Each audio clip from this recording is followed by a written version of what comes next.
October 17th, Matthew 24 and 25. Matthew 24. Jesus left the temple and was walking away when his disciples came up to him to call his attention to its buildings. "Do you see all these things?" he asked. "Truly, I tell you, not one stone here will be left on another. Every one will be thrown down." As Jesus was sitting on the Mount of Olives, the disciples came to him privately. "Tell us," they said, "when will this happen? And what will be the sign of your coming and the end of the age?" Jesus answered, "Watch out that no one deceives you, for many will come in my name, claiming I am the Messiah, and will deceive many. You will hear of wars and rumors of wars, but see to it that you are not alarmed. Such things must happen, but the end is still to come. Nation will rise against nation, and kingdom against kingdom. There will be famines and earthquakes in various places. All these are the beginning of birth pains. Then you will be handed over to be persecuted and put to death, and you will be hated by all nations because of me. At that time, many will turn away from the faith and will betray and hate each other, and many false prophets will appear and deceive many people. Because of the increase of wickedness, the love of most will grow cold. But the one who stands firm to the end will be saved, and this gospel of the kingdom will be preached in the whole world as a testimony to all nations, and then the end will come. So when you see standing in the holy place the abomination that causes desolation, spoken of through the prophet Daniel, let the reader understand. Then let those who are in Judea flee to the mountains. Let no one on the housetop go down to take anything out of the house. Let no one in the field go back to take their cloak. How dreadful it will be in those days for pregnant women and nursing mothers. Pray that your flight will not take place in winter or in the Sabbath. For then there will be a great distress, unequal from the beginning of the world until now, and never to be equaled again. If those days had not been cut short, no one would survive, but for the sake of the elect, those days will be shortened.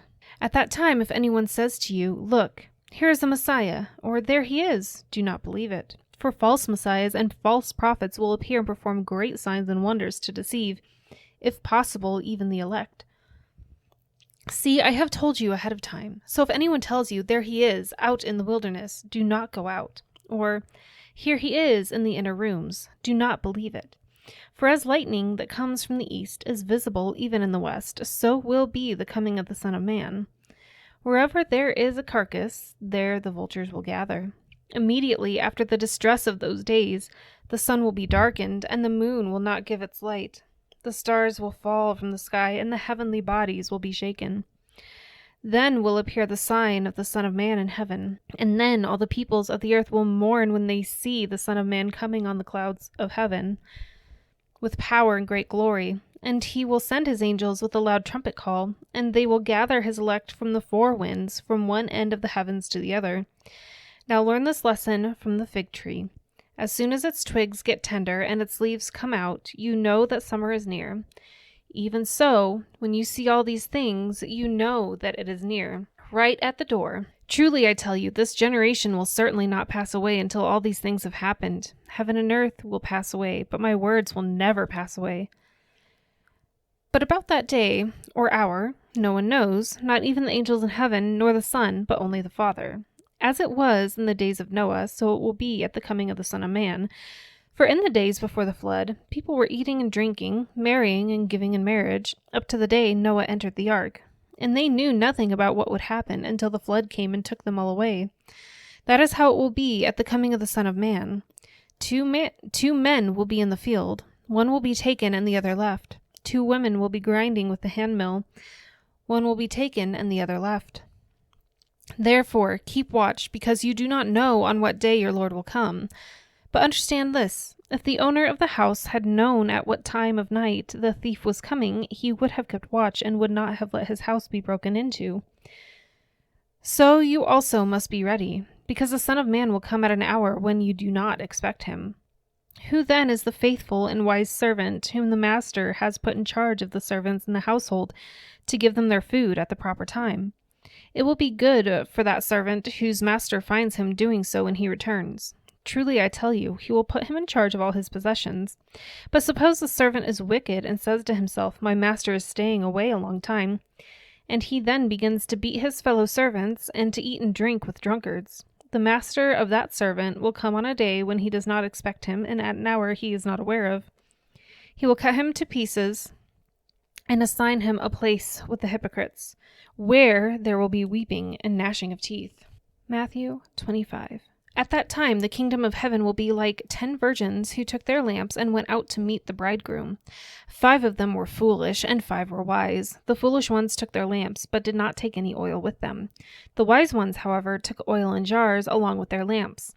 The bridegroom was a long time in coming, and they all became drowsy and fell asleep.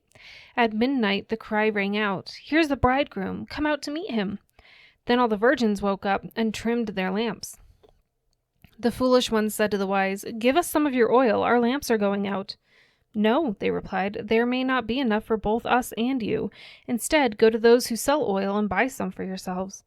But while they were out on their way to buy the oil, the bridegroom arrived. The virgins who were ready went in with him to the wedding banquet, and the door was shut. Later the others also came. "Lord, Lord," they said, "open the door for us." But he replied, "Truly I tell you, I don't know you. Therefore keep watch, because you do not know the day or the hour." Again, it will be like a man going on a journey, who called his servants and entrusted his wealth to them. The one he gave 5 bags of gold, to the other 2 bags, and to another 1 bag, each according to his ability. Then he went on his journey. The man who had received 5 bags of gold went at once and put his money to work and gained 5 bags more. So also the one with 2 bags of gold gained 2 more. But the man who had received 1 bag went off, dug a hole in the ground, and hid his master's money. After a long time the master of those servants returned and settled accounts with them. The man who had received 5 bags of gold brought the other 5. "Master," he said, "you entrusted me with 5 bags of gold. See, I have gained 5 more." His master replied, "Well done, good and faithful servant. You have been faithful with a few things. I will put you in charge of many things. Come and share your master's happiness." The man with 2 bags of gold also came. "Master," he said, "you entrusted me with 2 bags of gold. See, I have gained 2 more." His master replied, "Well done, good and faithful servant. You have been faithful with a few things. I will put you in charge of many things. Come and share in your master's happiness." Then the man who had received 1 bag of gold came. "Master," he said, "I knew that you are a hard man, harvesting where you have not sown and gathering where you have not scattered seed. So I was afraid and went out and hid your gold in the ground. See, here is what belongs to you." His master replied, "You wicked, lazy servant, so you knew that I harvested where I have not sown and gather where I have not scattered seed? Well then, you should have put my money on deposit with the bankers, so that when I returned I would have received it back with interest. So take the bag of gold from him and give it to the one who has 10 bags. For whoever has will be given more, and they will have an abundance. Whoever does not have, even what they have will be taken from them. And throw that worthless servant outside into the darkness, where there will be weeping and gnashing of teeth. When the Son of Man comes in his glory, and all the angels with him, he will sit on his glorious throne. All the nations will be gathered before him, and he will separate the people from one another, as a shepherd separates the sheep from the goats. He will put the sheep on his right and the goats on his left.